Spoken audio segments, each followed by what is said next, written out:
Hello guys! Ready na kaming mag-harvest ng mais. This is life in the countryside! Ang lawak ng maisan, o diba? Yan. Marami-rami kaming iha-harvest.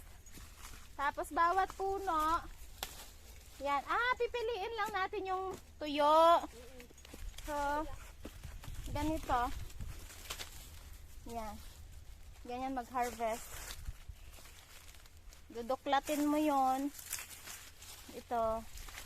Tapos, pipiliin lang namin yung mga tuyo. Pero mostly, tuyo na siya. Ilan-ilan na lang yung medyo mag-green-green.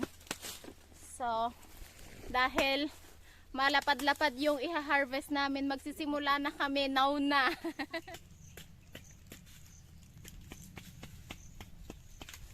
Ang lalaki. See? Big one.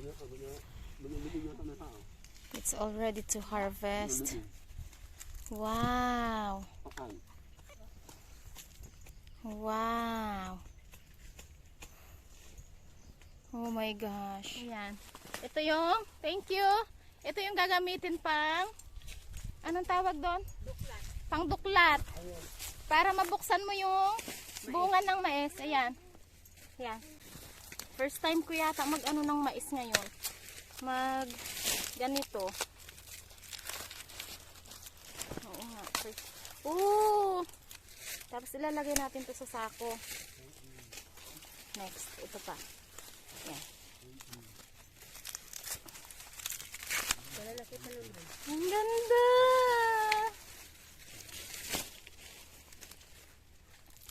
Anong tawag dito, te? Ito ay hybrid ba?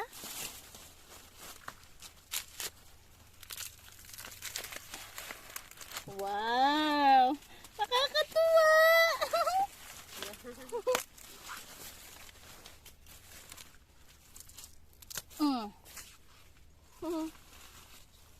Isa pa. Yan. Diba? Masaya. Tapos babaliin na. Babaliin natin yung puno ng nakuhanan na natin.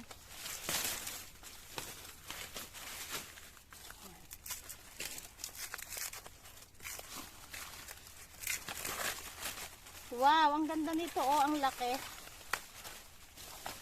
Oh, perfect. Perfect yung bunga niya. Oh my gosh. Ang daming langga.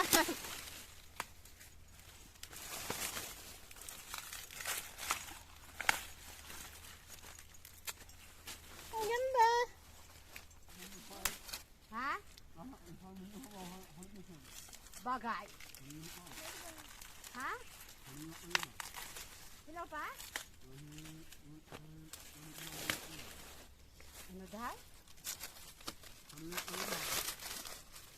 Ay, wag na nga ang sariwa muna.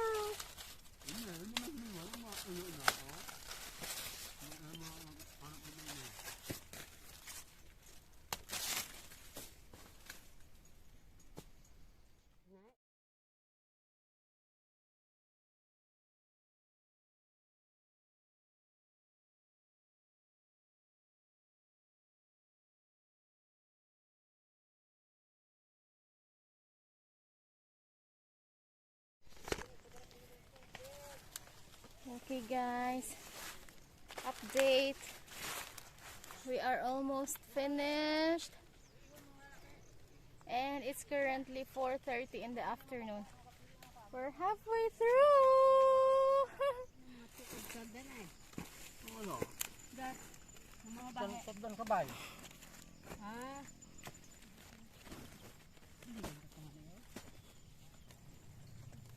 Parang puro pang binhi ko Dalugitan ako ha, dadrag ko lang naman yun ang pain sa binhi. binhi.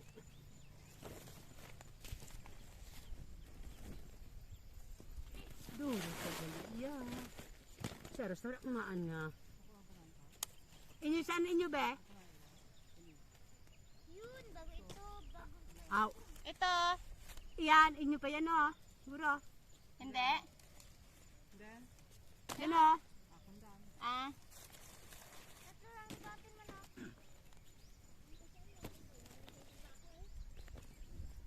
Ang ginalagay ko man yung mararami.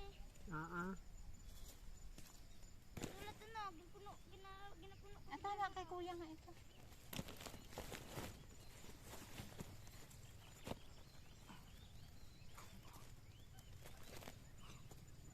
Ang lalaki ng pambinhi. Bigyan na natin, marami na siguro yung pambinhi. Yan na si kuya. Si kuya mo. Panghinayang naman kami lang pa yung sabi niya.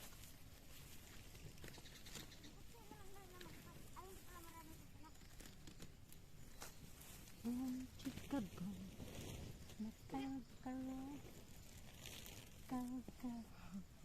Ito ay, ang nagatanim daw nito ay nagatawa. Pag ganito, ibig sabihin, tawa ng tawa yun. Nagatanim. Nagtatanim. Bungi. Bungi. Bungi.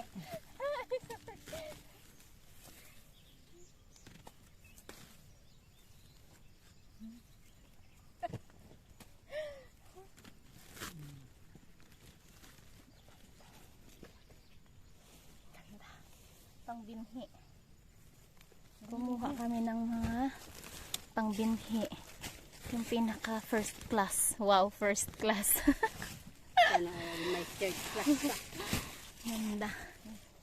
Tapos ito ay Fourth class na ito. pangbenta.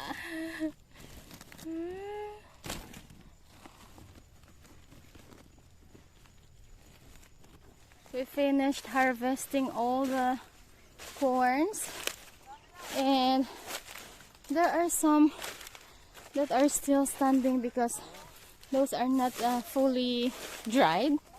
Like, they still need some time to dry up before they will be harvested. So we have how many sacks? 1, 2, 3, 4, 5, 6, 7. I think we got 9 sacks of harvested corns. Hello. Hello.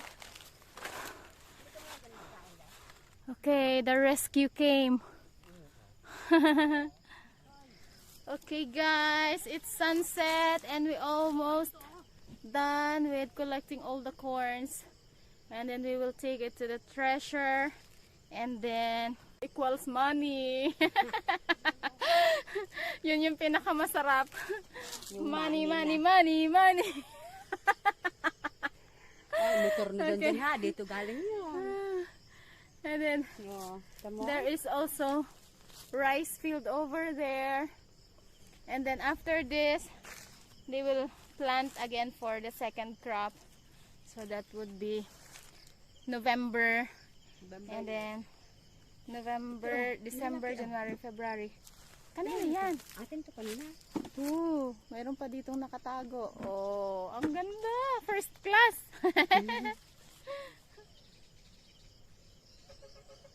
Life in the countryside.